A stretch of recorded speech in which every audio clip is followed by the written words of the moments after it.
were the major political structures of the Roman Republic, and how did they function?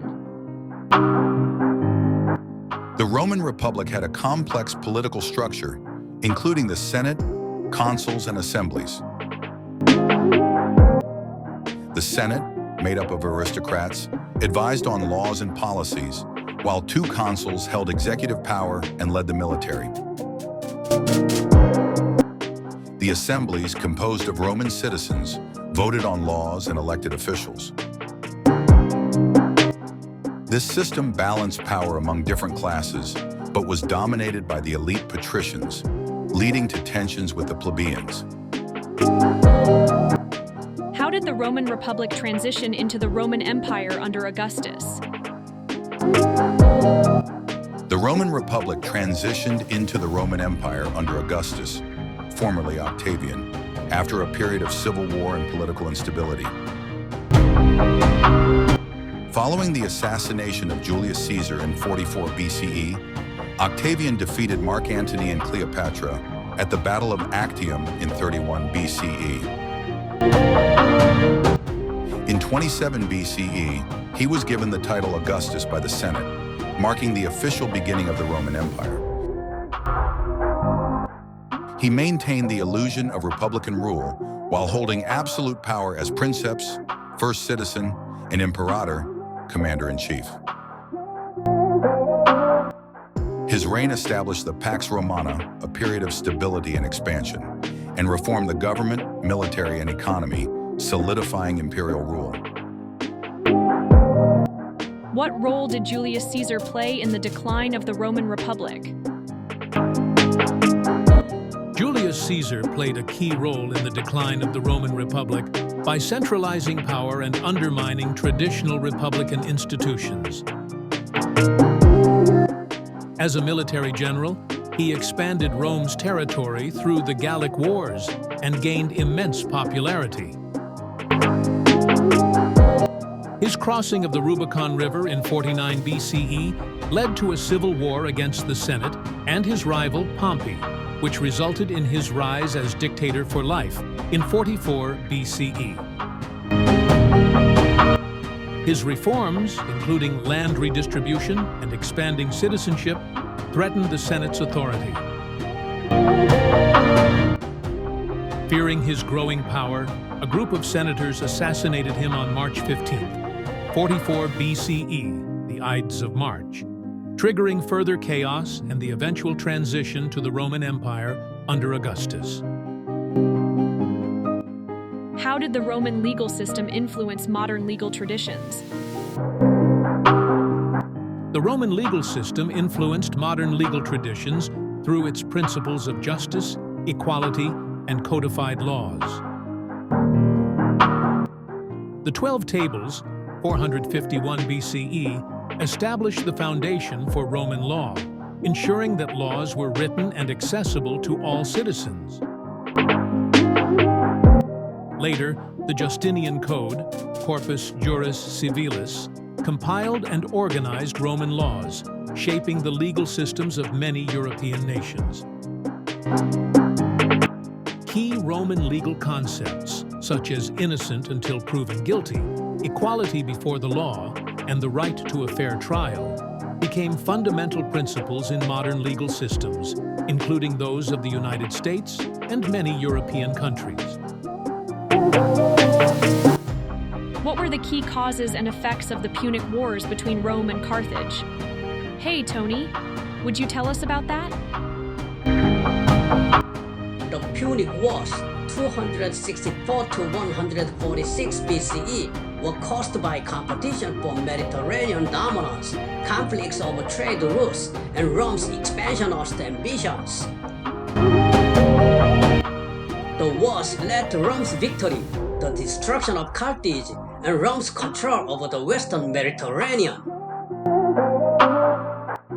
This expansion increased Rome's wealth and power, but also led to economic inequality, reliance on slavery, and internal instability, contributing to the Republic's eventual decline. How did Roman engineering innovations, such as aqueducts and roads, contribute to the empire's success?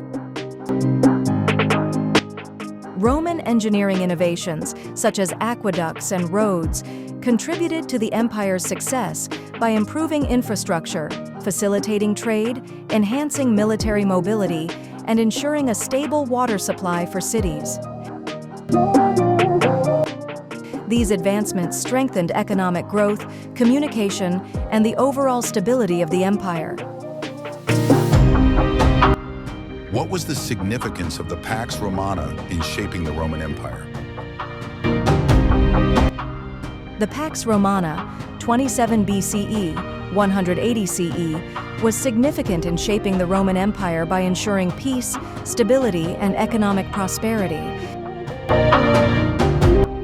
It allowed for the expansion of infrastructure, flourishing trade, cultural development, and strong governance, which helped unify and strengthen the empire. How did the Roman economy depend on slavery, and what were the consequences of this dependence? The Roman economy relied heavily on slavery for agriculture, mining, construction, and household labor, providing a cheap and abundant workforce. This dependence led to economic inequality, slowed technological innovation, and caused social unrest, including slave revolts like Spartacus's rebellion. As Rome expanded, reliance on conquest for new slaves became unsustainable, contributing to economic decline. In what ways did Roman culture and society reflect Greek influences? Roman culture and society reflected Greek influences in art, architecture, philosophy, literature, and religion. The Romans adopted Greek gods, adapted philosophies like Stoicism, and imitated Greek sculpture and theatre. Greek ideals also shaped Roman education, government, and rhetoric, blending with Roman innovations to form a unique Greco-Roman culture. How did Diocletian and Constantine attempt to reform and stabilize the Roman Empire? Hey, Tony, please provide us with an answer to this question. Diocletian r. 284 to 305 CE and Constantine r. 306 to 337 CE attempt to reform and stabilize the Roman Empire through administrative, economic, and military changes. Diocletian divided the empire into the tetrarchy to improve governance, increase military strength, and implemented economic controls. Constantine reunited the empire, moved the capital to Constantinople, and legalized Christianity with the Edict of Milan 313 CE, shaping the empire's future. How did Christianity emerge and develop within the Roman Empire? Christianity emerged within the Roman Empire in the 1st century CE, based on the teachings of Jesus of Nazareth. Initially persecuted, it spread through missionary work, trade routes, and the Roman road system. Over time, it gained followers, especially among the poor and marginalized. Emperor Constantine legalized it with the Edict of Milan, 313 CE, and Theodosius I made it the empire's official religion, 380 CE, leading to its dominance in European history. What role did Jesus of Nazareth play in the founding of Christianity? Jesus of Nazareth was the founder of Christianity, preaching messages of love, forgiveness, and salvation in the 1st century CE. His teachings, miracles, and growing following challenged religious and political authorities, leading to his crucifixion by the Romans. His followers, believing in his resurrection, spread his message, leading to the growth of Christianity as a distinct faith. How did Paul of Tarsus contribute to the spread of Christianity beyond Jewish communities? Paul of Tarsus played a crucial role in spreading Christianity beyond Jewish communities by preaching to Gentiles, establishing churches across the Roman Empire, and writing letters, epistles, that became part of the New Testament. His missionary journeys and teachings helped shape Christian theology, making it a universal religion rather than a Jewish sect. Why did early Christians face persecution under the Roman authorities? Early Christians faced persecution under Roman authorities because they refused to worship Roman gods and the emperor, which was seen as disloyalty and a threat to unity. Their secret meetings and growing numbers also led to suspicion. Periodic persecutions, such as under Nero and Diocletian, aimed to suppress Christianity, but the faith continued to spread and later gained imperial support under Constantine.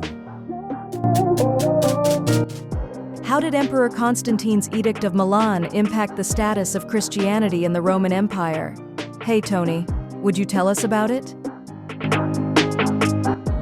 Emperor Constantine's Edict of Milan 313 CE legalized Christianity, granting religious tolerance throughout the Roman Empire. It ended official persecution, allowed Christians to worship freely, and restored confiscated property. This marked a turning point, leading to Christianity's growth and eventual status as the empire's dominant religion under Theodosius I. What factors contributed to the rapid spread of Christianity throughout the Roman world? Christianity spread rapidly throughout the Roman world due to Roman roads and trade networks, which facilitated missionary travel. The universal message of salvation, support for the poor and marginalized, and the appeal of eternal life attracted many followers. Paul of Tarsus and other missionaries expanded its reach, while Constantine's Edict of Milan, 313 CE, and later Theodosius I's official endorsement, 380 CE, helped solidify its dominance. How did the structure of the early Christian church evolve over time?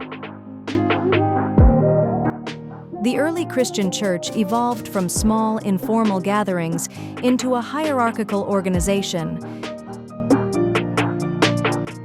Initially led by apostles and local elders, it developed a structure with bishops, priests, and deacons overseeing communities.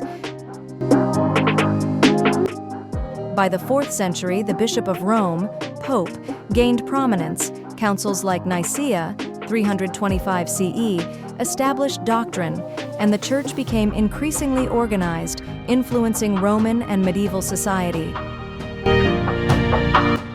What were the main teachings of Christianity that distinguished it from Roman religious traditions? Christianity differed from Roman religious traditions by teaching monotheism instead of polytheism, emphasizing love, forgiveness, and salvation through faith in Jesus Christ. Unlike Roman religions, it promised eternal life, rejected emperor worship, and promoted equality among all people, appealing to the poor and marginalized. Its moral and ethical focus contrasted with the ritualistic and state-centered nature of Roman paganism. How did the fall of the Western Roman Empire affect the growth of Christianity in Europe? Hey, Tony, what is your opinion on this question? The fall of the Western Roman Empire, 476 CE, allowed Christianity to become the dominant force in Europe as the Catholic Church filled the power vacuum left by Rome. The Pope and bishops gained political influence, missionaries spread Christianity to Germanic tribes, and monasteries preserved knowledge and culture. The church became a unifying institution, shaping medieval European society and governance. Why was the Council of Nicaea significant in shaping Christian doctrine? Hey Gina, please provide us with an answer to this question and make the conclusion too. The Council of Nicaea, 325 CE, was significant in shaping Christian doctrine by addressing theological disputes, especially the divinity of Jesus Christ. It resulted in the Nicene Creed, affirming that Jesus is co-equal with God the Father, rejecting Arianism, which denied this belief. The Council also helped standardize Christian teachings, strengthening the unity of the Church. In conclusion, the Roman Empire's engineering innovations, political structures, and military conquests contributed to its dominance and expansion. However, internal struggles, economic dependence on slavery, and conflicts like the Punic Wars shaped its challenges. The rise of Christianity, despite early persecution, gradually transformed the empire, especially with the Edict of Milan and the Council of Nicaea, which solidified its doctrine. After the fall of the Western Roman Empire, Christianity continued to grow, becoming the unifying force in medieval Europe. The legacy of both Rome and Christianity profoundly influenced Western civilization. Thank you for watching the video, Ancient Rome and Early Christianity, provided by History and Current Events. This is Gina and Sarah, Lily, Bill, Brian, and Tony have also contributed so far as narrators. Thank you.